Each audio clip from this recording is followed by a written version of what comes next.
ఒక్కసారి ఇలా ఆలోచించండి. మీరు ఉద్యోగానికి వెళ్ళారు. మీ పని మీరు చేసుకుంటున్నారు.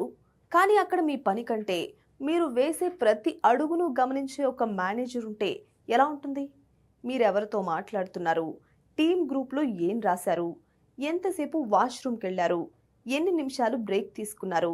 ఇలాంటి ప్రతి విషయాన్ని మీ మేనేజర్ గమనిస్తూ ఉంటే మీకేమనిపిస్తుంది? ఇది స్కూలా, జైలా, ఆఫీసా అని అనిపిస్తుంది కదా. సోషల్ మీడియాలో వైరల్ అవుతున్న ఓ ఉద్యోగి అనుభవం కథ కూడా ఇదే చెప్తుంది. రెడిట్లోని ఓ పోస్ట్ ఇప్పుడు ఇండియాలో పెరుగుతున్న టాక్సిక్ వర్క్ కల్చర్ పై మరోసారి పెద్ద చర్చకు దారితీస్తుంది.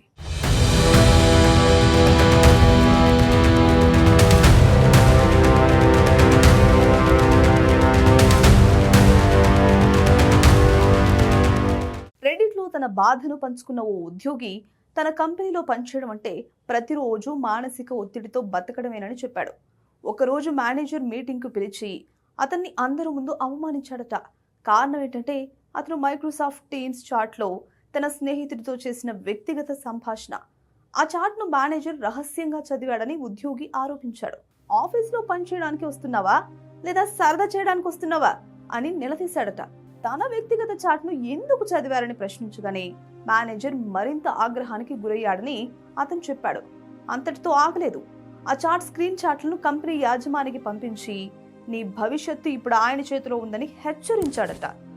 అసలు ఆ ఉద్యోగి చాట్లో ఏముందంటే ఆఫీస్లో పరిశుభ్రత లేకపోవడం వల్ల తనకు చెవి, ముక్కు, గొంతు సమస్య వచ్చిందని, చికిత్స కోసం 5,000 రూపాయలు ఖర్చయిందని, ఆఫీస్ పరిస్థితులపై తన అసంతృప్తిని వ్యక్తం చేశాడట. అంటే కంపెనీ లోపాలను చెప్పినందుకే ఉద్యోగం పోయే పరిస్థితి వచ్చిందని అతను ఆరోపిస్తున్నాడు. ఇంకా షాకింగ్ విషయం కూడా ఉందండి. ఆ కంపెనీ హెచ్ఆర్ కూడా ఉద్యోగానికి రాజీనామా చేసిందట. ఉద్యోగులను తొలగించడం కోసం గూఢచర్యం చేయాలని యాజమాన్యం ఒత్తిడి తీసుకురావడంతో తాను అలా చేయలేనని చెప్పి బయటకు వెళ్ళిపోయిందని ఉద్యోగి అంటున్నాడు. అంతేకాదు కంపెనీ యజమాని ఏఐ సహాయంతో ఒక ప్రత్యేక హెచ్ఆర్ సాఫ్ట్వేర్ తయారు చేసి ఉద్యోగులు ఎప్పుడు లాగిన్ అయ్యారు, ఎంతసేపు వాష్రూమ్కి వెళ్ళారు, ఇలాంటి వివరాలన్నీ కూడా ట్రాక్ చేస్తున్నాడని ఆరోపించారు. వర్క్ క్వాలిటీ కంటే మనిషి కదలికలను కొలవడం ఏ సంస్థకైనా ప్రమాదకర సంకేతమని చాలా మంది అభిప్రాయపడుతున్నారు. ఈ ఉద్యోగికి నెలకి 28,000 రూపాయల జీతం. పనితీరును బట్టి కొన్నిసార్లు ప్రోత్సాహకం వస్తుంది, కొన్నిసార్లు అసలు రాదట. బీమా లేదు, ఇతర ఉద్యోగ ప్రయోజనాలు లేవు. ఒక్క నిమిషం ఆలస్యంగా లాగినైనా శాలరీ కట్ చేస్తారట. తనకు థైరాయిడ్ సమస్య ఉందని, ఇంట్లో భార్య ఆరోగ్యం బాగోలేక వంట కూడా తానే చేసుకోవాల్సి వస్తుందని, అందుకే ప్రతిరోజు 10 నిమిషాలు ఆలస్యం అవుతోందని అతను వివరించాడు. నిద్రను కూడా త్యాగం చేస్తే చివరకు నడిచే శవంలా మారిపోతానని ఆవేదన వ్యక్తం చేశాడు.